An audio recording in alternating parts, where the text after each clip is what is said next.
नमस्कार, स्वागत है आप सभी का रिपोर्टर लाइव में। मैं हूं आपके साथ सुनील चौहान। रिपोर्टर लाइव में हम दिन भर की बड़ी खबरों की जानकारी लेते हैं अपने तमाम संवाददाताओं से। तो चलिए शुरुआत करते हैं रिपोर्टर लाइव की। मॉनसून सत्र के चौथे दिन भी मणिपुर हिंसा को लेकर हंगामा हुआ। इस खबर को बता रही हैं हमारी सहयोगी जूही सिंह। मणिपुर हिंसा को लेकर जो है संसद के दोनों सदनों में लगातार पिछले कई दिनों से जो है विपक्ष का हंगामा देखने को मिल रहा है। विपक्ष लगातार प्रधानमंत्री नरेंद्र मोदी के जो बयान के इस मुद्दे पर मांग कर रहे हैं। उनका कहना है कि प्रधानमंत्री नरेंद्र मोदी खुद इस बारे में अपना बयान दे। आपको बता दें कि मंगलवार को भी जैसे ही सदन की कार्रवाई शुरू की गई वैसे ही विपक्ष ने हंगामा करना शुरू कर दिया, जिसके बाद लगभग 3 मिनट के बाद ही सदन की कार्रवाई को स्थगित कर दिया गया।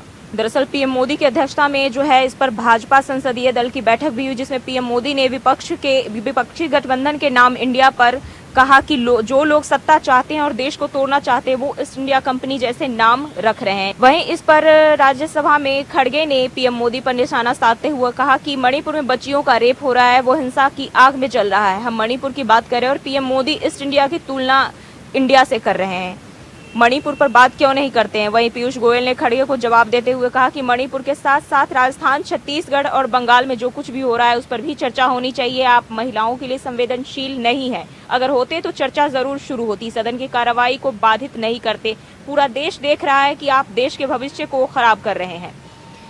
वहीं इस पर कांग्रेस नेता राहुल गांधी ने भी ट्वीट किया कि आप हमें चाहे जो भी कह ले मोदी जी, हम इंडिया हैं, हम मणिपुर के जख्मों पर मलहम लगाने का काम करेंगे, हर महिला और बच्चों के आंसू पोंछेंगे, उनके लोगों के लिए प्यार और शांति वापस लेकर आएंगे, हम मणिपुर में भारत के विचार को दोबारा से बनाएंगे। आप सांसद राघव चड्ढा ने संजय सिंह के निलंबन को लेकर जो है सदन में अपील की थी, लेकिन इसको जो है उपसभापति जगदीप धनखड़ ने सिरे से खारिज कर दिया। दरअसल तीसरी सदन की कार्रवाई के दौरान जो है सांसद संजय सिंह सभापति के वेले में जाकर उनके साथ बहस करने लगे, जिसके बाद उन्हें पूरे सदन की कार्रवाई तक के लिए जो है स्थगित कर दिया गया। इसके बाद जो है बीती रात पूरे रात भर जो है विपक्षी सांसदों ने लगातार गांधी प्रतिमा के पास जाकर जो है वो धरना दिया है। कैमरामैन निकी के साथ मैं Juhi, India voice. PM Narendra Modi ने विपक्षी गठबंधन को लेकर निशाना साधा है। इस खबर को बता रहे हैं हमारे संवाददाता दिनकर आनंद। हिंसा को लेकर जारी गतिरोध के बीच मॉनसून सत्र के चौथे दिन सत्र की शुरुआत से पहले प्रधानमंत्री नरेंद्र मोदी ने सर्वदलीय बैठक बुलाई। इस बैठक में प्रधानमंत्री नरेंद्र मोदी ने पहली बार विपक्ष के गठबंधन यानी कि इंडिया पर हमला बोला। प्रधानमंत्री ने कहा कि विपक्ष इस तरीके से हताश है कि उसे किसी भी चीज की खबर नहीं है, शायद विपक्ष अब कभी सत्ता में वापस नहीं आना चाहता, इसलिए बेतुके बयान दिए जा रहा है। वहीं प्रधानमंत्री नरेंद्र मोदी ने टीम इंडिया के नाम रखने पर भी तंज कसते हुए कहा कि वह लोग याद रखें कि मुजाहिदीन में भी इंडिया लगा हुआ था, ईस्ट इंडिया कंपनी में भी इंडिया लगा हुआ था, साथ ही पॉपुलर फ्रंट ऑफ इंडिया यानी पीएफआई जो कि अब बैन है उसमें भी इंडिया शब्द का इस्तेमाल किया गया है। यानी कहीं ना कहीं प्रधानमंत्री नरेंद्र मोदी ने इंडिया का एक तरीके से संदेश देने की कोशिश की कि इंडिया गतिरोध की वजह से लगा हुआ है। वहीं आपको बता दें कि इस पर कांग्रेस नेता राहुल गांधी का ट्वीट सामने आया। कांग्रेस नेता राहुल गांधी ने ट्वीट कर कहा, आपको जो भी कहना है आप कह लीजिए, हम लोग मणिपुर के लोगों के, महिलाओं के आंसू पोंछेंगे, हम लोग फिर से मणिपुर में मोहब्बत का पैगाम देंगे। वहीं आपको बता दें कि आज सदन में राज्यसभा में मल्लिकार्जुन खड़गे ने भी बोला। मल्लिकार्जुन खड़गे ने कहा कि आप बाहर तो बोलते हैं लेकिन अंदर नहीं बोलते, आखिर मणिपुर जल रहा है, प्रधानमंत्री कहाँ है। कैमरा पर्सन निकी के साथ मैं दिनकर आनंद, इंडिया वॉइस। संसद में जारी गतिरोध के बीच बीजेपी ने दिल्ली के सीएम अरविंद केजरीवाल का इस्तीफा मांगा है।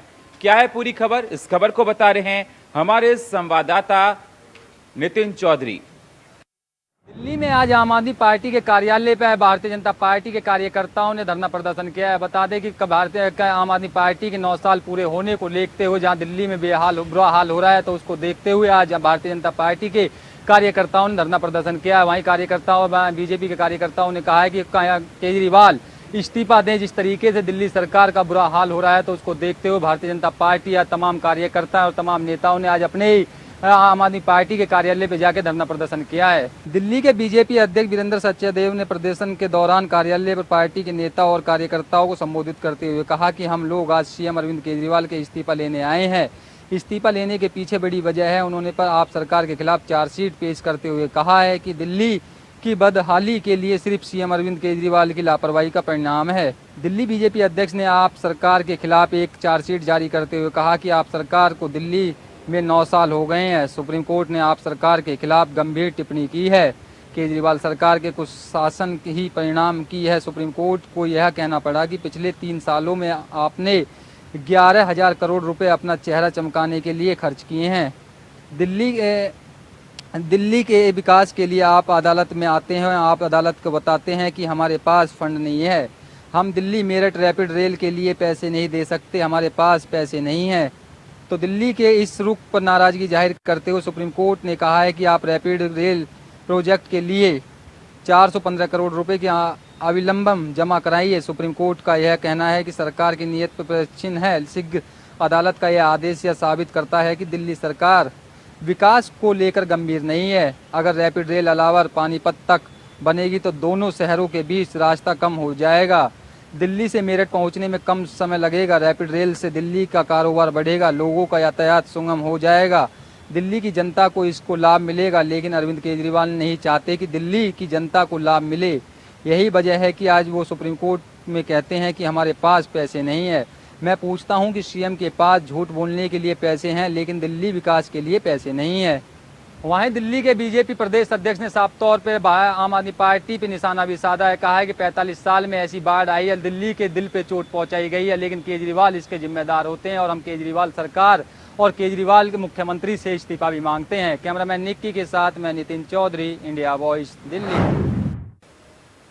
मेघालय के सीएम के कार्यालय पर जो हमला करने वाले हैं 18 उपद्रवी को गिरफ्तार कर लिया है। पूरी खबर क्या है, इस खबर को बता रही हैं हमारी सहयोगी स्वीटी दीक्षित। हाल ही में सीएम आवास के बाहर पथराव हुए थे, लगातार कई प्रदर्शनकारी वहां पे पहुंच गए थे और वहां पे लगातार पथराव की घटनाएं भी निकल के सामने आ रही थी। इसमें बता दें 5 पुलिसकर्मी घायल भी हो चुके हैं जिनका इलाज इस वक्त चल रहा है और इस पूरे मामले को तितर बितर और ज्यादा ना हो ताकि प्रदर्शनकारी हावी ना हो आवास पे, इसलिए उन्होंने आंसू गैस के गोले भी छोड़े थे। ऐसे में बता दें कि प्रदर्शन क्यों हुआ था ये मायने रखता है। बता दें कि तुरा जो वहां का शहर है उसको शीतकालीन राजधानी तब्दील करने को लेकर लगातार मांग हो रही है और तुरा के लोग वहां पे पहुंचे थे सीएम आवास के बाहर। कई दिनों से मांग उठाई जा रही है और ऐसे में वो लास्ट में तंग आके सीएम आवास के पास गए और वहां पे लगातार ये मांग उठा रहे थे। और इस बीच बता दें कि कई ज्यादा पुलिसकर्मी घायल हुए हैं, उनको 50,000 की सहायता दी गई है इलाज के लिए। इसके बाद बता दें कि इस मामले में अब तक 17 से 18 गिरफ्तारी हो चुकी है। पुलिस लगातार सर्च अभियान कर रही है, उन लोगों को सीसीटीवी कैमरे की मदद से ढूंढा जा रहा है, पहचाना जा रहा है। इसके बाद से गिरफ्तारी लगातार कल रात से होनी शुरू हो गई है। फिलहाल इस वक्त अगर हालात की बात की जाए तो हालात अभी सामान्य नजर आ रहे हैं। धारा 144 लागू हो चुकी है और जब प्रदर्शनकारी पहुंचे थे सीएम आवास के पास तब वहां पे अंदर ही मौजूद थे सीएम और संगवा अंदर ही मौजूद थे और वो लगातार बैठ के ले रहे थे।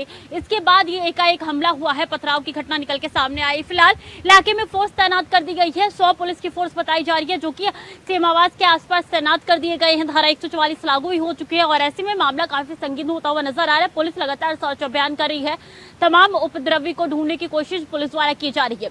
बात रही अगर तुरा की शीतकालीन राजधानी बनाने की तो उस पर भी लगातार बैठकें हो रही है। सीएम पूरी तरीके से कोशिश करें कि जल्द से जल्द मांगे पूरी की जाए, लेकिन इसमें सीएम ने साफ तौर पे कह दिया है कि शांति बनाए रखी, शांति से ही कोई काम होता है। तो बैठकों का दौर लगातार जारी है। अब देखना होगा कि तुरा को शीतकालीन राजधानी घोषित किया जाता है या नहीं किया जाता है। कैमरा पर्सन निकी के साथ स्वीटी दीक्षित, इंडिया वॉइस। उत्तराखंड लोक क्रांति दल में 2 दिन से चल रहे बवाल के बीच में जनता के लिए कुछ विषय निकल कर आया। इस खबर को बता रहे हैं हमारे सहयोगी तुषार गुप्ता।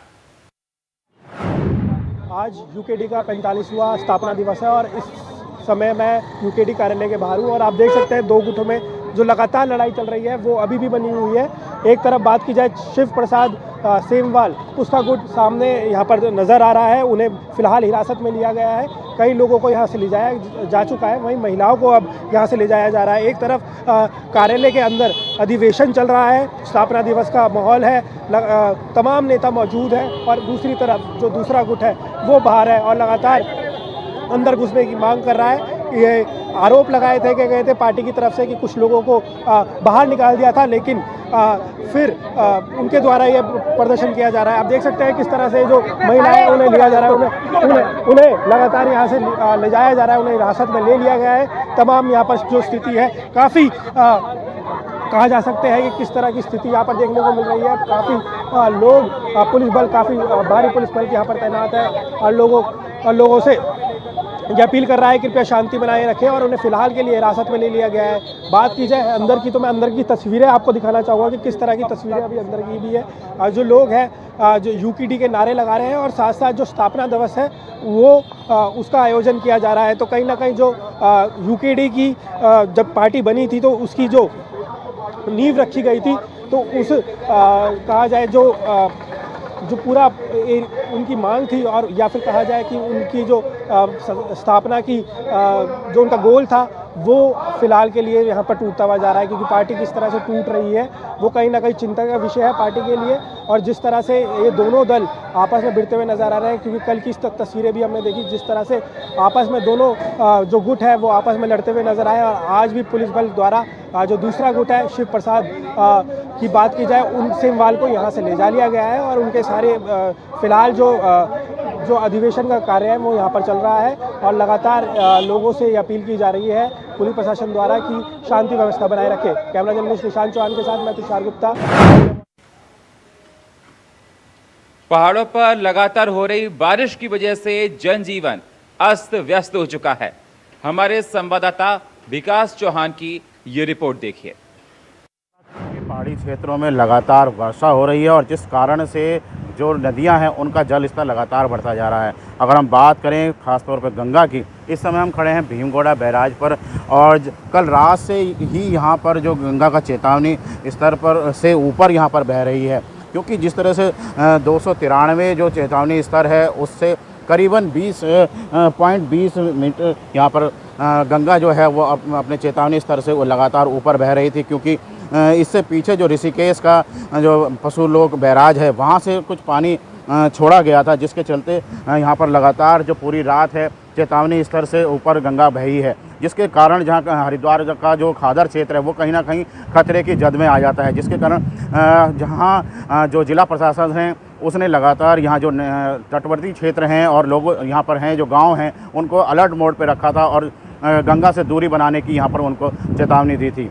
फिलहाल जिस तरह से गंगा का जल स्तर अब कम हुआ है, चेतावनी स्तर से नीचे आया है, तो कहीं ना कहीं सभी के लिए ये राहत की बात है। विकास चौहान, इंडिया वॉइस, हरिद्वार। सिद्धार्थ नगर में शिक्षा व्यवस्था का हाल क्या है, इसका जायजा लिया हमारे संवाददाता राकेश कुमार ने। सरकार शिक्षा को बेहतर बनाने में लगी हुई है, वहीं भ्रष्टाचार में यहाँ अधिकारी लिप्त हैं। आपको बता दूं कि एक मामला सिद्धार्थनगर जिले के श्री विंध्याचल आयुर्वेदिक संस्कृत माध्यमिक विद्यालय का है, जो कि उसका विकास खंड में पड़ता है। उस विकास खंड में 105 बच्चे उस स्कूल में ऑन रोल पढ़ रहे हैं, रिकॉर्ड है। और वहीं प्रधानाचार्य ने बताया कि 105 बच्चे यहाँ पढ़ते हैं, लेकिन विद्यालय की मौके पे जब आप वहाँ जब टीम पहुँची इंडिया वॉइस की, तो देखती है कि वहाँ विद्यालय खंडहर में तब्दील है, सांप बिच्छू तक वहाँ मौजूद होंगे, लेकिन इस तरह से उसमें विद्यालय चलता है, वहाँ के प्रधानाचार्य ने बताया। अब वहीं बात करें भर्ती प्रक्रिया की, तो उस स्कूल में टीचर की भर्ती हुई है, जो कि उसमें भी भ्रष्टाचार हुआ है। 1 से 2 लाख तक के रुपए वहीं के अभ्यर्थियों ने बताया कि लिया गया है। लेकिन जब विद्यालय वहाँ संचालित जो हो रहा है उसकी दशा जब देखी गई, तो वहाँ खंडहर में तब्दील हुआ विद्यालय। अब इस मामले की जानकारी जब जिलाधिकारी को होती तो उन्होंने कहा कि जांच कराई जाएगी, जांच कराने के बाद कार्रवाई की जाएगी। लेकिन भ्रष्टाचार में लिप्त इन अधिकारियों की जांच कब होगी, ये तो एक बड़ा सवाल है। सिद्धार्थनगर से राकेश यादव। बिजनौर में तेज रफ्तार का कहर लगातार जारी है। हमारे संवाददाता जहीर अहमद की आप ये रिपोर्ट देखिए। बिजनौर के कोतवाली देहात थाना क्षेत्र के नजीबाबाद रोड पर देर रात उस वक्त एक दर्दनाक हादसा हो गया जब एक तेज रफ्तार अज्ञात वाहन ने टेम्पो को टक्कर मार दी। टक्कर इतनी भयंकर थी कि टेम्पो के परखच्चे उड़ गए। हादसे में टेम्पो सवार 3 लोगों की मौके पर ही दर्दनाक मौत हो गई, जबकि 3 गंभीर रूप से घायल हो गए। सूचना पर पहुंची पुलिस ने सभी घायलों को अस्पताल में भर्ती कराया, जहां से गंभीर हालत देखते हुए तीनों को हायर सेंटर मेरठ रेफर कर दिया गया। तीनों की हालत मेरठ में भी गंभीर बनी हुई है। फिलहाल पुलिस ने तीनों शवों को कब्जे में लेकर पोस्टमार्टम के लिए भेज दिया और अज्ञात वाहन की तलाश में जुट गई। बताया जा रहा है कि अमरोहा जिले के मंडी धनौरा के रहने वाला एक परिवार ऋषिकेश एम्स जा रहा था, जहां पर जो रोहित है उसका इलाज कराने के लिए वो जा रहा था अपने परिवार के सदस्यों के साथ। जैसे ही टेम्पू कोतवाली देहात के नजीबाबाद रोड पर पहुंचा, तभी यह दर्दनाक हादसा हो गया। हादसे में रोहित की पत्नी व उसके 2 बच्चों की दर्दनाक मौत हो गई, जहां परिवार में पूरा कोहराम मचा हुआ है और परिजनों का रो रो कर बुरा हाल है। बिजनौर से जहीर अहमद। हापुड़ में पुलिस शराब तस्करियों के खिलाफ लगातार कार्रवाई कर रही है। क्या है पूरी खबर, इस खबर को बता रहे हैं हमारे सहयोगी शक्ति ठाकुर। बहादुरगढ़ थाना पुलिस के हाथ लगी है बड़ी सफलता। आपको बता दें, बहादुरगढ़ थाना पुलिस ने एक शराब तस्कर को गिरफ्तार किया है, जिसके कब्जे से 185 पेटी अवैध अंग्रेजी शराब और एक आयशर कैंटर गाड़ी बरामद की गई है। बताया जा रहा है यह शराब तस्कर हरियाणा के सोनीपत से इस शराब को तस्करी कर बिहार बेचने के लिए ले जा रहा था। बिहार के गोपालगंज में इस शराब की डिलीवरी करनी थी। वहीं मुखबिर की सूचना पर बहादुरगढ़ थाना पुलिस ने इस शराब तस्कर को गिरफ्तार कर लिया है। बताया जा रहा है रॉयल ग्रीन 185 पेटी अवैध अंग्रेजी शराब हरियाणा मार्का की है और मार्केट में इसकी कीमत 16 लाख रुपए है। बहादुरगढ़ इंस्पेक्टर ने बताया है कि इस शराब तस्कर की जानकारी मिली थी कि शराब की तस्करी करने के लिए हरियाणा से शराब लाकर बिहार के लिए ले जाई जा रही है। उसके बाद शराब तस्कर को गिरफ्तार किया गया है। शराब तस्कर का नाम बॉबी बताया जा रहा है, जो कि मेरठ जनपद का रहने वाला है। वहीं पुलिस इस गिरोह के अन्य साथियों की तलाश में जुटी हुई है। कैमरामैन संजय कश्यप के साथ इंडिया वॉइस के लिए हापुड़ से शक्ति ठाकुर।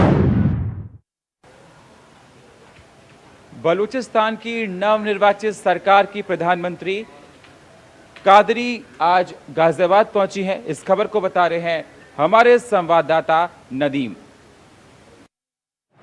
आज गाजियाबाद में बलूचिस्तान की निर्वाचित सरकार की प्रधानमंत्री नायला कादरी बलोच गाजियाबाद पहुंची, जहां उन्होंने गाजियाबाद के प्रसिद्ध प्राचीन दुधेश्वरनाथ मंदिर में जाकर पूजा अर्चना की, जिसके बाद वहां के मंडलेश्वर भी उनके साथ मौजूद नजर आए। जिसके बाद उन्होंने कहा, यहां पर मैंने आशीर्वाद प्राप्त किया है, जिसके बाद बलूचिस्तान की सरकार को आज़ादी मिलेगी। आज़ादी के लिए उन्होंने यहां पर प्रार्थना अर्चना की है। जिसके बाद गाजियाबाद उन्होंने पहुँचने के बाद कहीं ना कहीं देखा जा रहा है कि जिस तरीके से बलूचिस्तान की प्रधानमंत्री सरकार की नायला कादरी बलोच गाजियाबाद पहुँची हैं, उन्होंने एक अलग मैसेज देने की कोशिश की है। अपने सहयोगी माइक के साथ मैंने नदीम साइन, इंडिया वॉइस, गाजियाबाद। झांसी में 9 दिन से लापता युवती का मामला तूल पकड़ता जा रहा है। हमारे संवाददाता अतुल वर्मा की आप ये रिपोर्ट देखिए। झांसी के गरौठा थाना क्षेत्र से 9 दिन पहले 3 युवतियां गायब हुई, जिसमें एक युवती नाबालिग भी थी। इसकी सूचना परिजनों ने गरौठा थाने में दी, लेकिन उस पर कोई कार्रवाई नहीं हुई। महिला गरौठा विधायक के पास गई, सूचना दी, विधायक से थाने में फ़ोन कराया गया, फिर भी कोई कार्रवाई नहीं हुई। 9 दिन बीत जाने के बाद आज कांग्रेस के पूर्व केंद्रीय मंत्री प्रदीप जैन आदित्य, जो झांसी ललितपुर से सांसद रहे हैं कांग्रेस पार्टी के, वे आज डीएम कार्यालय पहुंचे, जहां उन्होंने धरना प्रदर्शन दिया। साथ ही एक ज्ञापन सौंपा है, जिसमें कहा गया है कि युवतियों के साथ कोई अप्रिय घटना हो सकती है, इसीलिए पुलिस को तत्परता से काम करना चाहिए। एक और तो योगी सरकार और केंद्र में मोदी सरकार महिला सुरक्षा के लिए लगातार काम कर रही है, लेकिन कई मामले ऐसे सामने अभी भी आ रहे हैं कि महिलाओं के खिलाफ जो अपराध हो रहे हैं उन्हें उतनी गंभीरता से नहीं लिया जा रहा है। कई बार ऐसी घटनाएं होती हैं, महिलाओं का अपहरण हो जाता है, बलात्कार जैसी घटनाएं हो रही हैं, हत्या हो रही है, फिर भी अगर प्रशासन उसको तवज्जो नहीं दे रहा, उतनी गंभीरता से नहीं ले रहा, तो यह कहीं ना कहीं चिंता का विषय है। आज मंत्री जी के ज्ञापन के बाद, धरना प्रदर्शन के बाद देखते हैं जिले की प्रशासन जो है क्या इस पर कार्रवाई करती है। झांसी से इंडिया वॉइस के लिए कैमरा पर्सन अमित रावत के साथ Atul Verma. Crime branch police ने एटीएम फ्रॉड करने वाले मामले का खुलासा किया है, लोगों को पकड़ा है। इस खबर को बता रहे हैं हमारे सहयोगी नदीम। गाजियाबाद के क्राइम ब्रांच को एक बड़ी सफलता हाथ लगी। आपको बता दें, गाजियाबाद के क्राइम ब्रांच ने 2 अभियुक्तों को पकड़ा है जिनके कब्जे से 20 एटीएम कार्ड बरामद किए गए हैं। उन एटीएम कार्ड को वो दूसरों से बदल कर उनके साथ फ्रॉड किया करते थे, जिसका पर्दाफाश गाजियाबाद की क्राइम ब्रांच ने किया है। बताया जा रहा है कि एक शख्स उसमें ऐसा है जिसने पहले गाड़ी का कार्य किया करता था, उसके बाद गाड़ी चोरी करने लगा, जिसके बाद उसके एक शख्स के संपर्क में आया और संपर्क में आने के बाद एटीएम फ्रॉड का कार्य करने लगा। ये फ्रॉड गाजियाबाद में लंबे समय से चल रहा था, जिसकी आज गाजियाबाद की क्राइम ब्रांच ने खुलासा करते हुए 2 लोगों को पकड़ा है। अपने सहयोगी माइक के साथ मैं Nadeem Shaheen, India Voice, Ghaziabad. UP के सीतापुर में देर रात भीषण सड़क हादसा हो गया। हमारे संवाददाता मोहित मिश्रा की ये रिपोर्ट देखिए। सीतापुर में एक दर्दनाक हादसा हो गया जिसमें 3 लोगों की मौत हो गई। आपको बता दें ये पूरा मामला सीतापुर के शहर कोतवाली क्षेत्र की बसअड्डा चौकी का है, जहां पर एक अनियंत्रित डीसीएम ने पटरी दुकानदारों सहित कई लोगों को कुचल दिया, जिसमें 3 लोगों की मौके पर ही मौत हो गई और जो घायल थे उनको जिला अस्पताल भिजवाया गया, जिसमें उनकी हालत को गंभीर देखते हुए लखनऊ के ट्रामा सेंटर रेफर कर दिया गया है। आपको बता दें ये पूरा मामला शहर कोतवाली क्षेत्र के बसअड्डा चौकी का है, जहां पर एक शहर से लखनऊ की तरफ जा रही डीसीएम अनियंत्रित हो गई और वो जब डीसीएम अनियंत्रित हुई तो उसने पटरी दुकानदारों सहित कई राहगीरों को वहां पर कुचल दिया गया। आपको बता दें हादसा इतना भयावह था कि उस ट्रक डीसीएम के नीचे कई राहगीर दब गए, जिनको रेस्क्यू करके भी निकाला गया और जब वो डीसीएम अनियंत्रित होकर लोगों की तरफ जा रही थी तो कई लोगों ने पास में मौजूद नाले में कूदकर अपनी जान भी बचाई।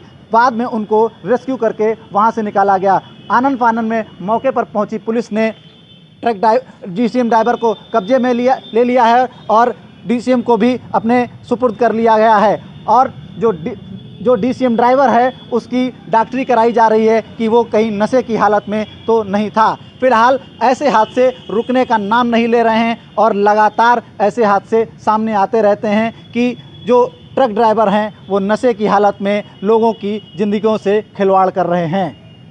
सीतापुर से इंडिया वॉइस के लिए मोहित मिश्रा। मिर्जापुर में एक ही परिवार के 2 मासूम बच्चे नहाते वक्त गड्ढे में डूब गए, जिससे इलाके में हड़कंप मचा हुआ है। इस खबर को बता रहे हैं हमारे सहयोगी कमलेश कुमार।